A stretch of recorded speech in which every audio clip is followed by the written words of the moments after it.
Hey guys, we are just arriving at Brothers Honey Company where we are about to take a beginner's beekeeping class.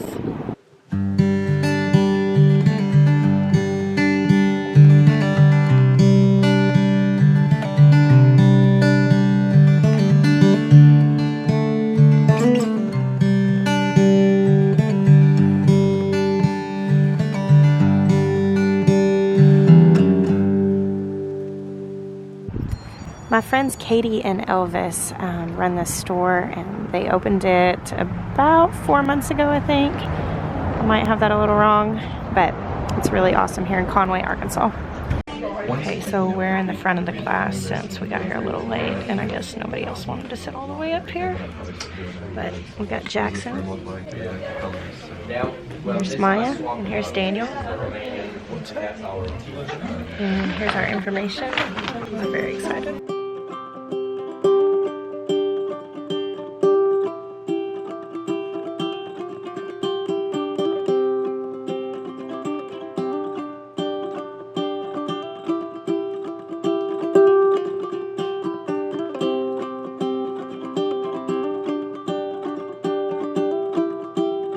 What do you got? I got honey sticks. Honey sticks? Me, my brother, and my sister. Cool. Okay, so we're in Brothers Honey with our friends Katie and Elvis, and I just wanted to let them tell you just a little bit about this store and what they're doing here. So, y'all. Alright, so we started our business this summer. We have a lot of honey from around Conway, Little Rock area and all of that, and we have our own bees that we raise on the farm here in Conway.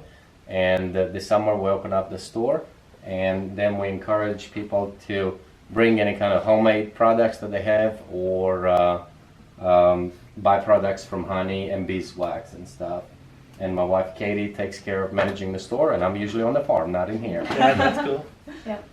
So Katie and I met, how long ago? A few years ago. They've taken each other's birth photos before. Yeah, I like, photographed each other's birth. We met through photography. I think I contacted her when I was pregnant the fourth time. To maybe do You're that. gonna be were out we of the involved with country. some kind of chicken exchange? Yeah, with yeah, them? yeah. Didn't we get them started in chicken? They're Just, like, spread the responsible wealth? for the chickens at Yeah. our house. Yeah. So we've been friends for a handful of years now, and was actually in here the day before this opened, and I've just really enjoyed being able to pop in and buy honey. And It's a good concept. It's bringing a lot of different honey providers together to sell on one location, right? Right. So that's the only thing I really liked about it was the camaraderie of beekeepers. You know what I'm saying? Like that's being able to help each other. So. This area, the beekeepers really have a great community already, and so that's kind of where we were kind of building on that. Like, there wasn't one place where they kind of all had their honey on the Sure. shelf. So that's the goal. Awesome. Kind of. So we're looking to add bees this spring, hopefully. Yep. We learned today that we need $1,000 to do that, so we're going to be praying that in. it's on the list. It's on the list. So So awesome. Well, we thank you guys so much. thanks for having us, guys. Thanks for Thank you. Okay, last night while we were at the bee class, our friends dropped off our new buck who is going to breed our ladies this year. His name is Mr. Darcy, and he's absolutely majestic. First, we're gonna go get some straw, and then I'm gonna introduce you to him. You're gonna love him. The hayman is kind of like a giant mystery. We've been buying straw from this guy for 3 years. I've never seen him, never a single time. You just call this number and you come up and you, oh, is that him? That's him. About to meet That's him. He's here.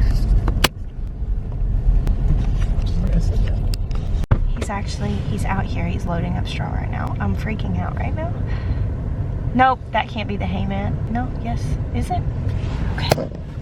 There he is. It's the hayman. I don't think he's the type that would take well to being videoed. His name is Larry High, 75 years old, out here doing this farming, man. It's amazing. Yep, he does all of this. He just told us he bales over 500 acres for hay and straw. That's crazy.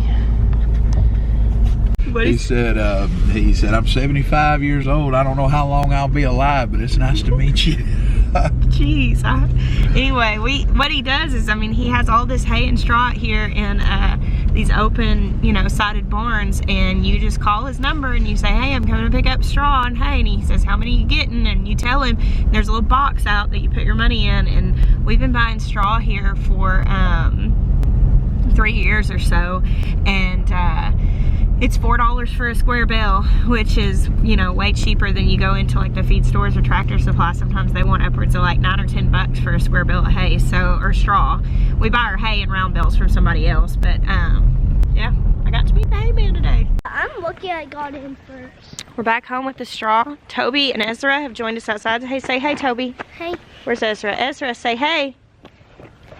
Hey, they've joined us outside because they're very excited to see our new goat, Mr. Darcy. So I figured I would take them back here and introduce them and you guys at the same time. Your face. What do you mean? Oh, Skip, she's just crying. She's just got some tears. Can I go to Skipper is our Can I go to most recent rescue horse that we took. We got her here just a few weeks ago, and we have been putting weight on her.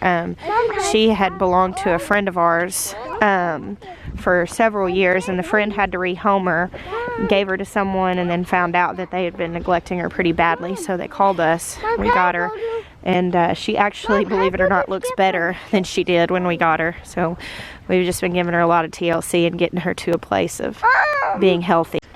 Look at Mr. Darcy. What do y'all think of him? Look, Chuck's meeting Mr. Darcy. Okay, Look at him. Look at him. See? He's very big. Be careful, baby. He likes you. He stinks, doesn't he? He does stink. What do you think? He's a big old butt. He has a beard. That's right. He likes his ears. Like me. He likes Chuck too. So Mr. Darcy is a full-blooded Nubian. He is not registered, which we have. Hey, back up, guys. Let him get used to you, okay? He's a big guy. So when we It is late in the year to be breeding, but we put them in with our young bucks this year, and they just weren't really getting the job done. Several of the girls ended up going back into heat. We originally had planned on registering all our goats when we got them. They're all registered with the ADGA. But we kind of decided that we didn't really want to go that route. It wasn't something that was very important to us. Our main goal here is food sustainability. Like, we are concerned about making food. And in this area, you have to put a lot into your bloodlines in order to really make pure breeding goats worth it. And it's not something that we wanted to invest that much energy in. So we decided to go the unregistered route and really just breed for milk production and you know, not register. So our new buck is not registered. All our girls are, but we won't be keeping up with that stuff this year. We're just gonna we'll keep up with who we've bred who to, so that we'll have a record of it, but it won't be for the sake of bloodlines or any of that sort of thing. Jambalaya was giving us a hard time, so I'm gonna carry her. Okay, so Mr. Darcy's got his eye on these ladies. Try to get him to come through the gate without. Yeah. They're not paying attention. So.